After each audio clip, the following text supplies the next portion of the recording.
My channel. ಎಲ್ಲರೂ ಹೇಗಿದ್ದೀರಾ? I hope ನೀವೆಲ್ಲರೂ ಚೆನ್ನಾಗಿದ್ದೀರಾ ಅಂತ ಹೇಳಿ ಅನ್ಕೋತೀನಿ. ನಾನು ತುಂಬಾ ಚೆನ್ನಾಗಿದ್ದೀನಿ. ಸೊ ಇದು ಸೋಮವಾರದ ವ್ಲಾಗ್ ಆಗಿರುತ್ತೆ. ಸೋಮವಾರದ ವ್ಲಾಗನ್ನು ಇವಾಗ ಸ್ಟಾರ್ಟ್ ಮಾಡ್ತಾ ಇದ್ದೀನಿ. ಇವಾಗ ಆಲ್ಮೋಸ್ಟ್ ನಮ್ಮದು ಕೆಲಸ ಎಲ್ಲ ಆಗಿದೆ. ಏನು ಸುಮ್ಮನೆ ಸ್ವಲ್ಪ ಹೊತ್ತು ಮಲ್ಕೊಳ್ಳೋಣ ಅಂತೇಳಿ ಅಂದ್ಕೊಂಡೆ. ಬಟ್ ನನ್ನ ಮಗಳದು ಸ್ಕೂಲಿಂದ ಕಾಲ್ ಬಂತು.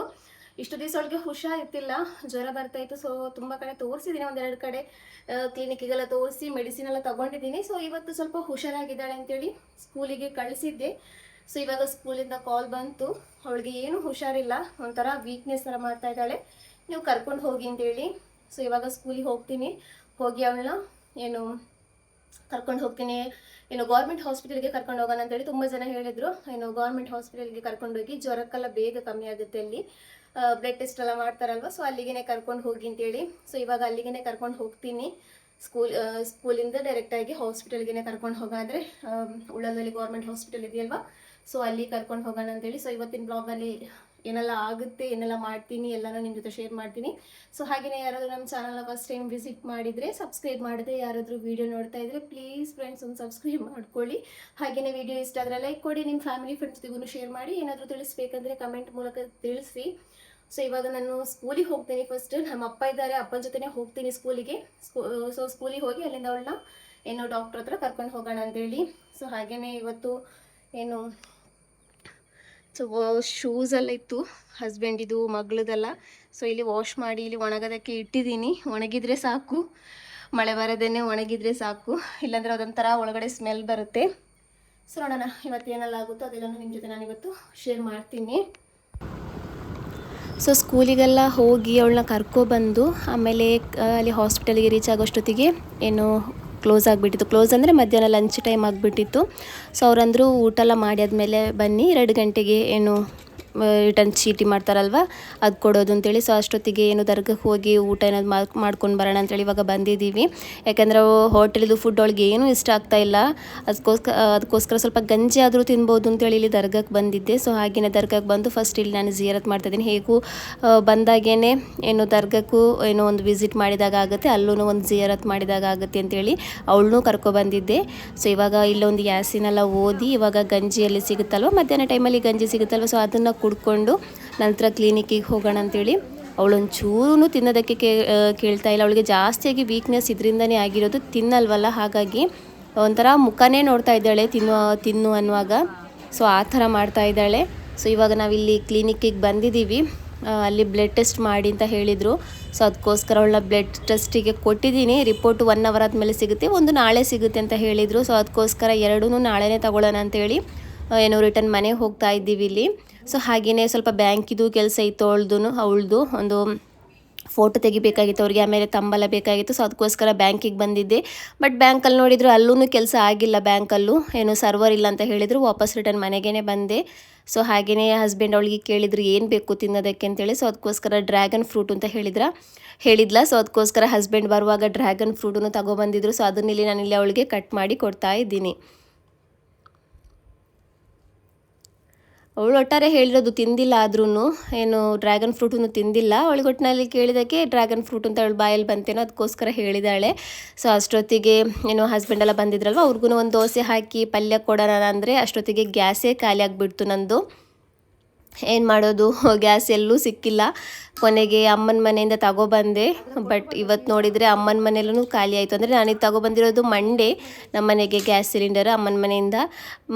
ಟ್ಯೂಸ್ಡೇ ಅಮ್ಮನ ಮನೆಯಲ್ಲಿ ಖಾಲಿ ಆಗಿಬಿಟ್ಟು. ಅಮ್ಮನ ಮನೆಯಲ್ಲಿ ಸ್ವಲ್ಪ ಒಲೆ ಆದರೂ ಇದೆ, ಸ್ವಲ್ಪ ಅಡ್ಜಸ್ಟ್ ಮಾಡ್ಕೋಬೋದು.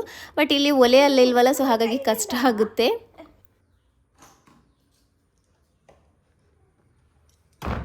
ಸೊ ಇದು ನೆಕ್ಸ್ಟ್ ಡೇ. ಇವತ್ತು ಅದೇ ಹೇಳಿದ್ನಲ್ಲ, ರಿಪೋರ್ಟ್ ತಗೊಬರೋದಕ್ಕೆ ಹೋಗೋದಕ್ಕಿದೆ ಅಂತೇಳಿ. ಸೊ ಅದಕ್ಕೋಸ್ಕರ ಇಲ್ಲಿ ಹೋಗ್ತಾ ಇದ್ದೀನಿ. ನಾನಿಲ್ಲಿ ಗೌರ್ಮೆಂಟ್ ಹಾಸ್ಪಿಟಲಲ್ಲಿ ಎಕ್ಸ್ಪೀರಿಯನ್ಸ್ ಏನು ಮಾಡಿದ್ದೀನಿ ಅಂತ ಹೇಳಿದರೆ, ನಮ್ಮ ಮಂಗಳೂರು ಕಡೆ ಇದೆಯಲ್ವ ಗೌರ್ಮೆಂಟ್ ಹಾಸ್ಪಿಟಲಲ್ಲಿ, ಅಲ್ಲಿ ಎಲ್ಲ ಪೇಷಂಟ್ಗಳನ್ನು ತುಂಬಾ ಚೆನ್ನಾಗಿ ನೋಡ್ಕೋತಾರೆ, ಚೆನ್ನಾಗಿ ಏನು ಬಿಹೇವ್ ಮಾಡ್ತಾರೆ ಅವ್ರ ಜೊತೆಗೆ. ಅಂದರೆ ಅಲ್ಲಿ ರಿಸೆಪ್ಷನಿಸ್ಟ್ ಇರ್ತಾರಲ್ವ ಅವರು, ವಾಚ್ಮ್ಯಾನ್, ನರ್ಸ್, ಡಾಕ್ಟರ್ಸ್ ಎಲ್ಲರೂ ಏನು ಒಂಥರ ಪ್ರೀತಿಯಿಂದ ಮಾತಾಡೋದು, ಪ್ರೀತಿಯಿಂದ ಏನು ಟ್ರೀಟ್ ಮಾಡೋದು, ಈ ಥರ ಎಲ್ಲ ಮಾಡ್ತಾರೆ. ಬಟ್ ನನಗೆ ಆಗಿರೋ ಎಕ್ಸ್ಪೀರಿಯನ್ಸ್ ನಾನು ಎಲ್ಲ ಕಡೆದು ಹೇಳಲ್ಲ. ನನಗೆ ಆಗಿರೋ ಎಕ್ಸ್ಪೀರಿಯನ್ಸ್, ನಾನು ಹಾಸನದಲ್ಲಿದ್ದೆ ಒಂದು 4-5 ಇಯರ್ಸ್ ಮೊದಲು. ಲಾಕ್ಡೌನ್ ಬಂದಿತ್ತಲ್ವ, ಫಸ್ಟ್ ಲಾಕ್ಡೌನು. ಸೊ ಆವಾಗ 7 ಇಯರ್ಸ್ ಎಷ್ಟೋ ಆಯ್ತಲ್ವ. ಸೊ ಆವಾಗ ನಾನು ಹಾಸನದಲ್ಲಿ ಕ್ವಾರಂಟೈನ್ ಇತ್ತು.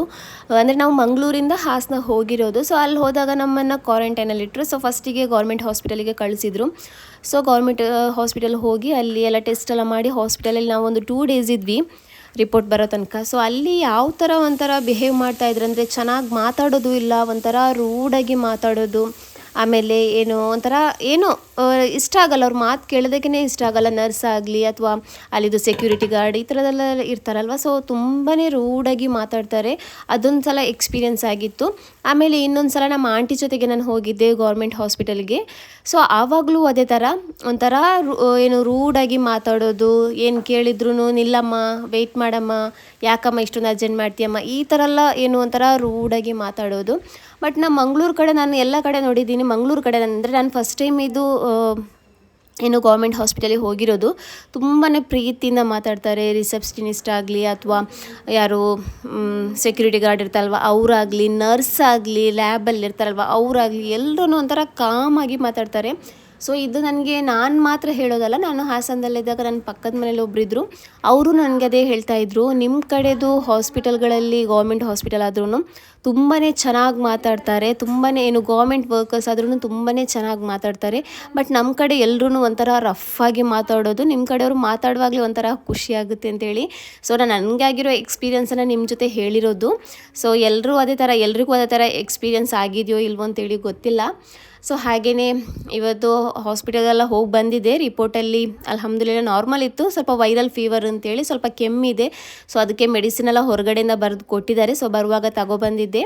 ಸೊ ಅದನ್ನು ಕೊಟ್ಟೆ. ಇವಾಗ ಅಂದರೆ ಇವಳಿಗೆ ಹೋಮ್ವರ್ಕ್ ಎಲ್ಲ ಮಾಡೋದಿದ್ರೆ ನಾಳೆ ಸ್ಕೂಲ್ ಇದೆಯಲ್ವಾ, ತುಂಬ ದಿವಸ ಇತ್ತು ಸ್ಕೂಲಿಗೂ ಹೋಗದೆ. ಅವಳಿಗೊಂಥರ ಉದಾಸೀನ ಥರ ಆಗಿದೆ. ತುಂಬ ದಿವಸ ರಜೆ ಮಾಡಿದರೆ ಗೊತ್ತಿದೆಯಲ್ವ ಮಕ್ಕಳನ್ನ ರಜೆನೇ ಮಾಡಿಸ್ಬಾರ್ದು. ಸೊ ಹುಷಾರಿಲ್ದಿರೋ ಕಾರಣ ರಜೆ ಮಾಡಿಸಿರೋದು. ಸೊ ಹಾಗಾಗಿ ಅವಳಿಗೆ ಸ್ಕೂಲಿಗೆ ಹೋಗೋದಕ್ಕೇ ಇವಾಗ ಒಂಥರ ಮೂಡ್ ಆಫ್ ಥರ ಬೇಜಾರು ಥರ ಆಗಿಬಿಟ್ಟಿದೆ. ಸೊ ಇವಾಗ ಹೋಮ್ವರ್ಕ್ ಎಲ್ಲ ಮಾಡೋದಿತ್ತು. ಸೊ ಅದಕ್ಕೋಸ್ಕರ ಅವಳನ್ನೇ ಕರ್ಕೊಬಂದಿಲ್ಲಿ ಕೂರಿಸಿದ್ದೀನಿ. ಫಸ್ಟ್ ಸ್ಕೂಲಿದು ಹೋಮ್ವರ್ಕ್ ಎಲ್ಲ ಮಾಡು ಅಂತೇಳಿ. ಎಲ್ಲ ಅಲ್ಲ, ಒಂದು ಸ್ವಲ್ಪ ಅಂದರೆ ನಮಗೆ ಮೊಬೈಲಲ್ಲಿ ಕಳಿಸಿರ್ತಾರಲ್ವ ಅದನ್ನು ಮಾತ್ರ ಮಾಡು, ಬೇರೆ ಏನು ಮಾಡಬೇಕಾಗಿಲ್ಲ, ಅದನ್ನು ಮಾತ್ರ ಮಾಡು, ಆಮೇಲೆ ಮ್ಯಾಮ್ ಹೇಳ್ತಾರಲ್ವ ಸೊ ಆವಾಗ ಮಾಡೋಣ ಅಂಥೇಳಿ. ಸೊ ಇವಾಗ ಕೂತಿದ್ದಾಳೆ ಹೋಮ್ವರ್ಕ್ ಮಾಡೋದಕ್ಕೆ ಅಂತೇಳಿ.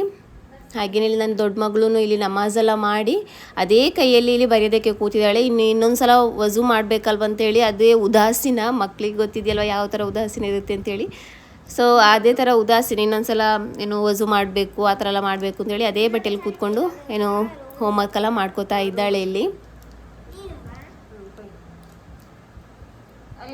ಸೊ ಹಾಗೆಯೇ ಒಬ್ಬರು ನನ್ನ ಹತ್ರ ಹೇಳಿದರು, ನಾವು ಕಿಚನಿಗೆ ಹಾಕಿರುವಂತಹ ಕರ್ಟೇನ್ ಇದೆಯಲ್ವ, ಸೊ ಅದು ಎಷ್ಟು ಮೀಟರ್ ಇದೆ ಅಂತೆಲ್ಲ ಹೇಳಿ ನಾನು 3 ಮೀಟ್ರ್ ತಗೊಂಡಿದ್ದೆ.